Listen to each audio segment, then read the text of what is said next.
खैबर पख्तूनख्वा के 3 मुख्तलिफ इलाकों में सिक्योरिटी फोर्सेस की कार्रवाइयाँ 22 खारजी हलाक। ISPR के मुताबिक फायरिंग के तबादले में 6 जवानों ने जामे शहादत नोश किया।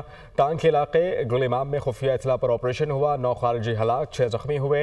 शिमाली वज़ीरिस्तान में ऑपरेशन किया गया, 10 खारजी हलाक कर दिए गए। इस्लामाबाद से ज्वाइन करेंगे ज़फ़र हाशमी। ज़फ़र, इस ऑपरेशन से मुताल्लिक क्या बताएंगे आप? जी, ISPR के मुताबिक 6 और 7 दिसंबर की रात को जो है वो सुबह खैबर पख्तूनख्वा में सिक्योरिटी फोर्सेस की जानिब से 3 अलग अलग जो हैं वो ऑपरेशंस किए गए और इन तीनों ऑपरेशंस में 22 खवारिज जो हैं उनको वासिल जहन्नुम कर दिया गया, जबकि सिक्योरिटी फोर्सेस के 6 जवान जो हैं उन्होंने जामे शहादत नोश किया। पहला ऑपरेशन सिक्योरिटी फोर्सेस की जानिब से जो है वो खुफिया इत्तला की बिना पर जिला टांग के इलाके गुल इमाम में किया गया और ऑपरेशन के दौरान दोनों जानिब से फायरिंग के तबादले के नतीजे में जो है 9 खवारिज जो है उनको वासिल जहन्नुम किया गया, जबकि 6 जो है वो जख्मी हुए। जबकि दूसरा ऑपरेशन जिला शुमारी वजीरिस्तान में किया और इस ऑपरेशन के दौरान 10 खवारिज जो है उनको कामयाबी से जो है वो निशाना बनाते हुए। आप तफसीलन अपडेट कर रहे थे इस ऑपरेशन से मुताल्लिक, बहुत शुक्रिया। आगे बढ़ेंगे। सरबराह JUI मौलाना फजल रहमान कहते हैं कि तमाम दीनी मदारिस को मुसलसल दबाव में रखा जा रहा है। दीनी और दुनियावी इल्म की तकसीम का मुखालिफ हूँ। दीनी उलूम हासिल करने वाले तलबा की शरह बहुत ज़्यादा है। दीनी मदारिस को हुकूमत के असर रसूख से आज़ाद रखना चाहिए। हमें आप पर कोई एतमाद नहीं, मदारिस को रजिस्टर कराना चाहते हैं, रियासत से तसादुम नहीं चाहते। मज़ीद क्या कहा, आइए जानते हैं। हमें आप पर कोई एतमाद नहीं है। अब तक जो दीनी मदारस आपके हाथ में आए हैं, आपने वहाँ की दीनी इल्म का खात्मा कर दिया है। मजीद हम अपने मदरसे आपके हवाले कर दें। हम दीनी मदारस को हुकूमत के असर व नफूज से आज़ाद रखना चाहते हैं। आप मेरे मदरसे को शिद्दत की तरफ धकेल रहे हैं, आप मेरे मदरसे को इंतहा पसंदी की तरफ धकेल रहे हैं। ये तो हम हैं जो काबू हैं और तय करते हैं कि नहीं, हमने आईन और कानून के साथ चलना है और हमने पाकिस्तान की रियासत के साथ चलना है। मैं आपकी इन उलमाए किराम के इज्तिमा से वाज़ेह तौर पर उनको पैगाम भेजना चाहता हूँ कि तुम्हारे एतराज़ात पर गौर फिक्र करना तो बहुत दूर की बात है, मैं इनको चिमटे से पकड़ने की भी काबिल नहीं समझता। इस बयान पर मज़ीद बात करने के लिए हमें ज्वाइन कर रहे हैं पैट्रन इन चीफ हैं जामअतुल रशीद मुफ्ती अब्दुल रहीम, और इसके अलावा मौलाना ताहिर अशरफी साहब भी हमें ज्वाइन करेंगे। सबसे पहले मैं मुफ्ती अब्दुल रहीम साहब की जानिब जाना चाहूँगा। मुफ्ती साहब, ये जो मौलाना फजल रहमान की जानिब से मदारिस से मुतालिक बयान दिया गया है, इस पर आप क्या कहेंगे, आपका क्या रद्द-ए-अमल है? जी, बिस्मिल्लाहिर्रहमानिर्रहीम। एक तो मैं किसी के बयान का जवाब नहीं दूंगा, मैं अपनी बात करूंगा। 29 अगस्त 2019 को वज़ीर आज़म थे इमरान खान, उस जमाने में एक मुआहदा हुआ था जिसमें तय हुआ था कि तमाम मदारिस वजारत तालीम के मातहत होंगे और जितने भी गैर मुल्की तलबा इनको 9 साल का वीज़ा मिलेगा, अकाउंट्स खुलेंगे। तो उसी की बुनियाद पर हमारे जो बोर्ड है मजमा उलूम इस्लामिया और तरीके से और बोर्ड भी है जिसमें 18,000 मदारिस हैं, 18,000 मदारिस हैं और 22 लाख तलबा पढ़ रहे हैं। तो अल्हम्दुलिल्लाह उनकी तालीम भी जारी है, रजिस्ट्रेशन भी हो रही है और किसी किस्म की भी कोई मुदाखलत नहीं है। तलबा अभी कुछ मुद्दत पहले 2,500 तलबा को फ्रीलांसिंग की ट्रेनिंग दी गई है और तकरीबन 7.5 करोड़ रुपए तलबा को कैश भी दिया गया है मुख्तलिफ पूरे मुल्क में। तो मैं ये समझता हूँ तलबा का बहुत फायदा हो रहा है, मदारिस का तहफ़्फ़ुज़ भी है। कोई ऐसी चीज़, हमारे जो 18,000 मदरसे हैं जो DGRE के मातहत या वजारत तालीम के मातहत हैं, उनको किसी भी किस्म का कोई ऐसा मसला नहीं है, अकाउंट्स भी अल्हम्दुलिल्लाह खुल रहे हैं। तो मैं ये समझता हूँ कि हम जो कुछ कह रहे हैं, अगर इसको जो अभी 26वीं आईनी तरमीम में जो तब्दीली की गई और उसमें जो बिल पेश किया गया है, उसमें वो मदारिस जो 18,000 मदरसे हैं उनको भी उनकी रजिस्ट्रेशन भी मनसूख हो जाएगी। तो ये हमारे लिए नाकाबिल कबूल है। बाकी दूसरे जो मदारिस हैं, हज़रत मौलाना फजल रहमान साहब के मदारिस हों या जिसके भी मदरसे हों, अगर वो वजारत सनत और तिजारत में रहना चाहते हैं या उसमें जाना चाहते हैं तो हमें इस पर कोई इश्काल नहीं है। बल्कि मैं ये एक मशवरा दूंगा, अगर हुकूमत दो डिपार्टमेंट बना दे, एक डिपार्टमेंट वो जो वजारत तालीम के मातहत रहना चाहते हों और दीनी तालीम के साथ असली तालीम भी लाजमन करते हों, हम उसमें रहना चाहेंगे। और जो लोग अपने तौर पे किसी वजारत सनत तिजारत में रहना चाहते हैं तो उनके लिए भी अगर खोल दे तो हमें इस पे कोई इतराज नहीं। सब मसले कि हमारे 18,000 मदारिस जिसमें 22 लाख तलबा हैं और बड़ी मेहनत से ये निज़ाम तालीम تعلیم بنایا گیا ہے، ہم اس کو کھونا نہیں چاہتے اور اس کا ہم نقصان برداشت نہیں کریں گے. ہم باقی ہم کو مفتی صاحب بالکل ساتھ ہی رہیے گا ہمارے ساتھ. علامہ طاہر اشرفی صاحب کو بھی شامل گفتگو کر لیتے ہیں. علامہ صاحب، جس طرح سے بیان دیا گیا ہے مولانا فضل الرحمان کی جانب سے دینی مدارس کے حوالے سے، آپ کا اس پر کیا موقف ہے؟ یہ تو بہت اچھی بات ہے جو مولانا نے کہا. وہ تصادم نہیں چاہتے اور بالکل تصادم ہونا بھی نہیں چاہیے. گزارش یہ ہے کہ یہ مدارس کا ہی مطالبہ تھا کہ مدارس کو وزارت تعلیم کے ساتھ رجسٹر کیا جائے، نہ کہ وزارت صنعت و تجارت کے ساتھ. اور اس مطالبے کو مانا گیا اور اس کے تحت اب تک جو ایک ڈائریکٹر جنرل آفس بنا ہے ریلیجیس ایجوکیشن کا، اس کے تحت 18,000 مدارس رجسٹر ہو چکے ہیں. تو پچھلے 10-15 سال سے اس پر بہت زیادہ محنت ہوئی ہے. اب آپ کہیں کہ جی جو نئے وفاق بنے ہیں ان کو بھی آپ ختم کر دیں اور یہ جو ایک پورا میکنزم بنا ہے اس کو بھی آپ ختم کر دیں، تو یہ تو ممکن نہیں ہے. مدارس کی رجسٹریشن، مدارس کے اکاؤنٹس، مدارس کی آزادی، اس کے اوپر کوئی کمپرومائز نہ ہو سکتا ہے، نہ کوئی کر رہا ہے، نہ ہوگا. مدارس کی جو آزادی خود مختاری ہے اس کے اوپر بالکل کوئی کمپرومائز نہیں ہے. یہ تاثر دینا کہ یہ جو وزارت تعلیم کے ساتھ مدارس کو منسلک کیا گیا ہے یہ کوئی بیرونی ایجنڈا تھا، قطعی نہیں ہے. یہ 3-4 سال پہلے جب یہ ساری چیزیں طے ہوئیں تو اس وقت تو کسی نے اس پر اعتراض نہیں کیا. اب صرف مسئلہ یہ ہے کہ اگر ملک کے اندر 5 پہلے وفاق تھے اور وہ کہتے ہیں کہ اور کوئی نہیں آنا چاہیے، تو یہ تو قرآن و حدیث میں تو نہیں لکھا ہوا کہ صرف 5 وفاق ہی ہونے چاہیے، 6 نہیں ہو سکتا ہے. تو میں سمجھتا ہوں کہ تعلیم کا معاملہ وزارت تعلیم کے ساتھ ہونا چاہیے، صنعت کا معاملہ وزارت صنعت کے ساتھ ہونا چاہیے. اب میرا سوال یہ ہے کہ کیا مدارس جو ہے وہ صنعتی ادارہ ہے یا تعلیمی ادارہ ہے؟ اور اگر تعلیمی ادارہ ہے تو ان کو وزارت تعلیم سے پھر منسلک ہونا چاہیے. صنعتی ادارہ ہے تو وزارت صنعت کے ساتھ ان کو منسلک کر لے. یہ اب مولانا کے اوپر ہے. باقی حکومت اور مولانا کے درمیان کیا معاملات طے ہوئے ہیں یہ حکومت بتا سکتی ہے یا مولانا بتا سکتے ہیں. ٹھیک ہے، بہت شکریہ علامہ طاہر اشرفی صاحب اور عبدالرحیم صاحب ہمارے ساتھ موجود تھے. بہت شکریہ آپ دونوں کا. Chairman P C B Mohsin Naqvi کہتے ہیں کہ آج آئی سی سی کا اجلاس تھا جو ملتوی ہو گیا. جیسے ہی چیمپئنز ٹرافی کے معاملے میں پیش رفت ہوگی آگاہ کروں گا. پاکستان مثبت کردار ادا کر رہا ہے اور کرتا رہے گا.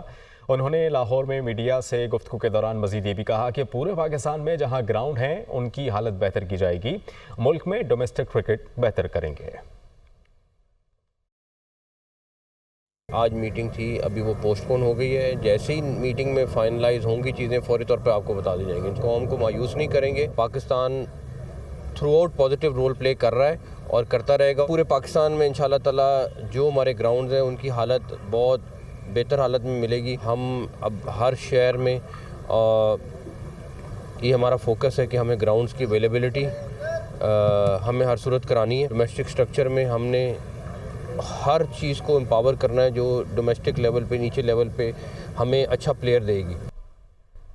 چیمپئنز ٹرافی کے معاملات طے ہونے کے قریب. آئی سی سی کی جانب سے جلد اعلان متوقع. ذرائع کے مطابق پس پردہ مذاکرات کی وجہ سے معاملات مثبت انداز میں آگے بڑھنے لگے. چیمپئنز ٹرافی کے معاملے پر دیگر سٹیک ہولڈر بھی ایکشن میں آئے. آئی سی سی اجلاس ملتوی ہونے کا پس منظر پاکستان اپنے مطالبات سے ٹس سے مس نہ ہوا. معاملات حتمی مرحلے میں ہیں. پاکستان کے مطالبات پر جواب نہ آنے پر اجلاس کا کوئی فائدہ نہیں. پاکستان کے مطالبات پر بھارت نے جواب دینا ہے.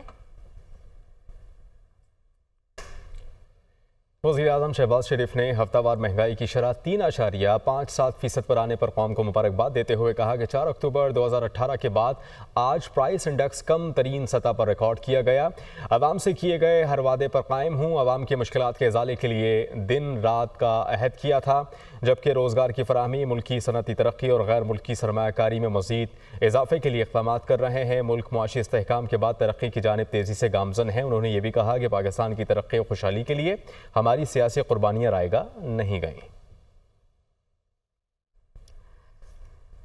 وزیر اعلیٰ پنجاب مریم نواز کل سے 15 دسمبر تک چین کے 8 روزہ دورے پر روانہ ہوں گی. دورہ چین کے لیے سرکاری دورے کے خصوصی انتظامات مکمل. مریم نواز کو وی وی آئی پی پروٹوکول دیا جائے گا.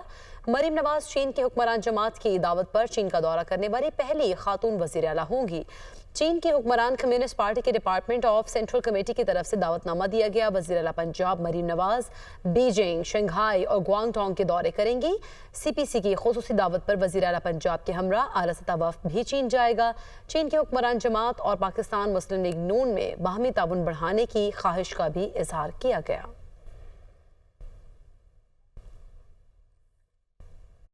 सुप्रीम कोर्ट ऑफ पाकिस्तान के सीनियर जज जस्टिस मंसूर अली शाह ने कहा कि जजेस को बताना चाहता हूं कि बच्चों के लिए इंसाफ कितना अहम है।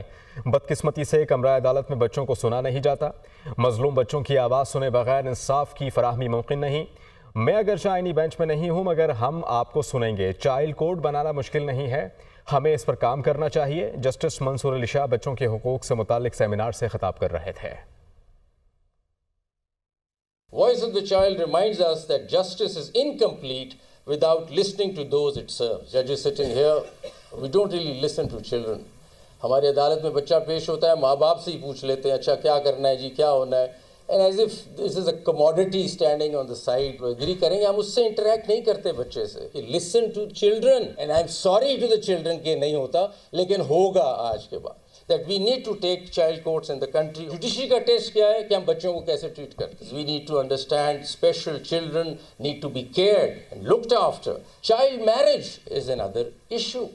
According to UNICEF, approximately 21% of the girls in Pakistan are married before the age of 18. 12.5 million children between the age of 5 and 14 are engaged in child labor. Then we have child trafficking going on. We want to mainstream this child justice as one of our key, agendas for the future. Come to the court also.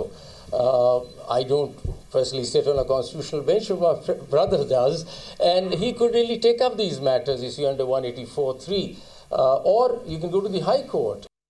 GHQ case इंसदाद दहशतगर्दी अदालत ने 25 मुलजमान के नाकाबिल ज़मानत warrant गिरफ्तारी जारी कर दी है। मुलजमान को गिरफ्तार करके 10 दिसंबर को अदालत में पेश करने का हुक्म।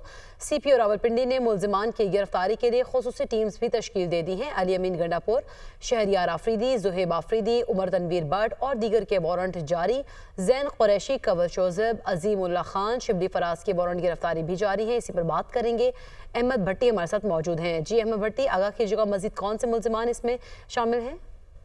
जी, GHQ हमला केस में इंसदाद दहशतगर्दी अदालत के जज अमजद अली शाह ने आज वारंट गिरफ्तारी जारी किए हैं। कुल ये 25 मुलजमान हैं, जिनमें सबसे अहम मुलजम KPK के वज़ीर आला अली अमीन गंडापुर शामिल हैं, शहरियार आफरीदी, जुहेब आफरीदी, उमर तनवीर बट, मेजर ताहिर सादक, जैन कुरैशी, कंवल शोज़ब, अजीम उल्लाह खान, सैयद शिबली फराज शामिल हैं। जबकि दीगर मुलजमान में राजा राशिद हफीज शामिल हैं, सिकंदर मिर्जा, मोहम्मद आसम, तैमूर मसूद अकबर, साद अली खान, जाकिरुल्लाह, सगीर यूनस शामिल हैं। जबकि दीगर बाकी मुलजमान में अजीम उल्लाह खान, फहद मसूद, मखदूम जैन कुरैशी, शहबाज अहमद, चौधरी असफ अली, कर्नल शबीर रवान, मोहम्मद जावेद और नासिर महफूज शामिल हैं।